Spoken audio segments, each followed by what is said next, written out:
السلام علیکم اسٹوڈینٹس، آج جو ٹاپک ہم لوگ کرنے جا رہے ہیں وہ ہے چارٹر ایکٹ۔ جیسے کہ ہم لوگوں نے کل والے ٹاپک میں پڑھا تھا کہ چارلس گرانٹ جو کہ ایسٹ انڈیا کمپنی کا ملازم تھا، اس نے کیا کیا تھا، ایک ایکٹ پاس کروایا تھا جسے چارٹر ایکٹ بولا جاتا ہے، ٹھیک ہے۔ یہ 1813 میں ہوا تھا شروع، اور اس میں بیسیکلی جو تھوڑی بہت ہم لوگوں کو تھوڑی سی اسپیس دی گئی تھی مسلم کی ایجوکیشن کو، ٹھیک ہے، مشرقی علوم کو، وہ بھی کیا تھی، ختم کر دی گئی تھی۔ اس کا بیسیکلی مقصد کیا تھا، مشنری تعلیمی اداروں کا قیام تھا، ٹھیک ہے۔ اس چارٹر ایکٹ کے دور میں کیا ہوا تھا، مشنری جو تعلیمی ادارے تھے، مطلب کہ عیسائیوں کے جو اسکولس تھے، ان اداروں کو غیر معمولی فروغ حاصل ہوا تھا، ٹھیک ہے۔ اس بات کا اندازہ اسی بات سے ہو سکتا ہے کہ 1852 سے 1853 مطلب کہ ایک سال میں جتنے بھی سرکاری اسکول اور کالج تھے، اس میں صرف 30,000 طلباء زیر تعلیم تھے، جبکہ جو نئے ان لوگوں نے جو قائم کیے تھے اسکولس، مشنری اسکولس، اس میں کتنے تھے، 3 لاکھ بچے تھے، ٹھیک ہے۔ اب ظاہر سی بات ہے،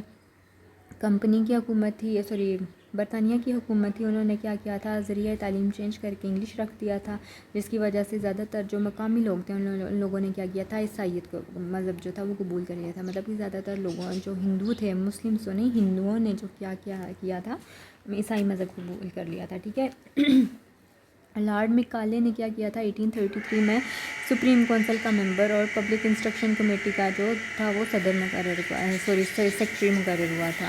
وہ ہندوستان آیا اور اس نے 2 فروری 1835 کو گورنر جنرل کی کونسل کو پیش کی جانے والی ایک جو یادداشت تھی، اس میں اس بات پر زور دیا کہ برصغیر کا جو قدیم نظام تعلیم ہے، ٹھیک ہے، اسے اور ان کا جو علم و ادب ہے، مطلب کہ فارسی علم و ادب، اسے کیا کیا جائے، ختم کر دیا جائے، جس کی وجہ سے کیا ہو، ہندوستان کی جو معاشرت کی برائیاں انہیں مطلب کہ اس کی وجہ سے ختم ہو جائیں گی۔ مطلب کہ وہ جو ہم لوگوں کے مسلمس کی جتنی بھی اقتدار تھی، ان لوگوں کو وہ لوگ کیا بولتے تھے، برائیاں بولتے تھے، ٹھیک ہے۔ اس کی وجہ سے انہوں نے ایک اور بات بولی تھی کہ مقامی علوم کے بجائے کیا کیا جائے، جو یورپی علوم ہے، مطلب کہ سائنس اور ٹیکنالوجی ہے، وہ ہندوستانیوں کو پڑھائے جائیں۔ اور دوسرا کیا تھا، اس نے انگریزی زبان کو ذریعہ تعلیم یا ذریعہ تدریس بنانے کی کیا کی تھی، ایک شک دی تھی، ٹھیک ہے۔ اس کے بعد نکالے نے 1813 کے ایکٹ کی روح سے مشرقی علوم کی ترقی کے لیے جو امداد دی جاتی تھی، اس کو بھی بند کرنے کی سفارش پیش کی تھی، ٹھیک ہے۔ اور اس نے یہ بولا تھا کہ مقصد یہ ہے کہ مطلب کہ وہ لوگ ایسی ایک نسل چاہتے تھے جو کہ شکل سے وہ بے شک ہندوستانی دکھیں، لیکن کیا ہے، ان کی جو فکر ہے، سوچ ہے، وہ کیا ہو، یورپی ہو، مطلب کہ اندر سے وہ انگریز ہوں، ٹھیک ہے، خالص انگریزی ہو، ٹھیک ہے۔ اسی وجہ سے یہ جو سفارشات تھیں، اس کی روشنی میں ایک تعلیمی پالیسی تیار کی گئی تھی، جسے کیا بولا جاتا ہے، بینٹنگ ریزولوشن کی بولا جاتا ہے۔ اور یہ جو تھی ریزولوشن وہ پالیسی جو تھی وہ پاس بھی ہوگی، اور وہ 7 مارچ 1835 کو ہوئی تھی، ٹھیک ہے۔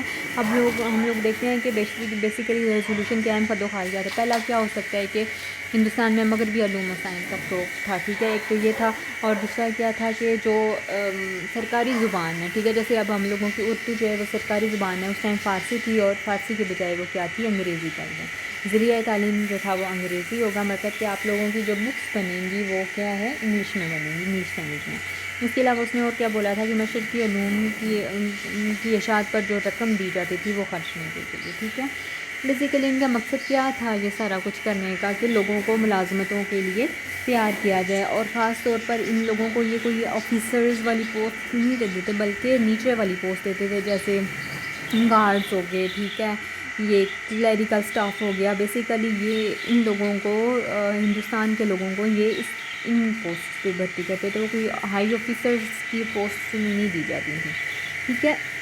اس کے علاوہ 1841 میں جو تعلیمی عامہ کمیٹی تھی اسے ختم کر کے 1842 میں اس کا نام چینج کر کے کونسل آف ایجوکیشن رکھ دیا گیا، ٹھیک ہے۔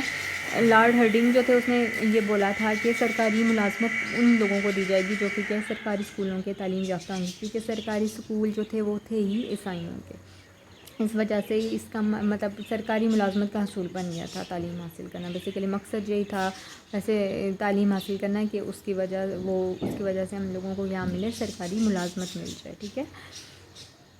اس کے علاوہ انہوں نے ایک اور مقصد جو تھا برطانوی حکومت کا، وہ بیسیکلی یہ تھا کہ جو ہندو تھے اور مسلم تھے ان لوگوں میں تفریق ڈالنا تھا، ٹھیک ہے، تفریق کرنا تھا۔ انہوں نے ہندوؤں کو تو کافی زیادہ مطلب پیمپر کیا، کافی زیادہ ان کے ساتھ ہوئے، اور مسلمانوں کو کیا کیا، انہیں ڈیگریڈ کیا گیا، ٹھیک ہے۔ ہندوؤں کا ہر جگہ ان کو آگے بڑھایا، جیسے کہ میں نے آگے بھی پچھلے لیکچر میں بتایا تھا کہ ان لوگوں کو جب وہ کوئی جاب آتی تھی تو جب ایڈ دیا جاتا تھا تو باقاعدہ طور پہ اس میں یہ چیز ڈالی جاتی تھی کہ اس جاب کے لیے صرف ہندو جو ہیں وہ اپلائی کر سکتے ہیں، ٹھیک ہے۔ یہ جو دور تھا تعلیمی نقطۂ نظر سے، یہ دور سر چارلس فوڈ کے 1854 کے ڈسپیچ پر اختتام کو پہنچ گیا تھا، ٹھیک ہے۔ مطلب کہ اس سے ابھی چارٹر ایکٹ پڑھے ہیں نا، تو اگلا جو ہے وہ ووڈ ڈسپیچ ہے، تو ووڈ ڈسپیچ پہ وہ کس نے پیش کیا تھا؟ سر چارلس ووڈ نے، ٹھیک ہے۔ تو وہ وہاں پہ ختم ہو جاتا ہے۔ پھر کیا ہوا تھا، یہ جو ڈسپیچ آگے ہم لوگ پڑھیں گے، اس میں جدید تعلیم کے مقاصد کو کیا دی گئی تھی؟ قانونی طور پر ایک شکل دی گئی تھی، ٹھیک ہے۔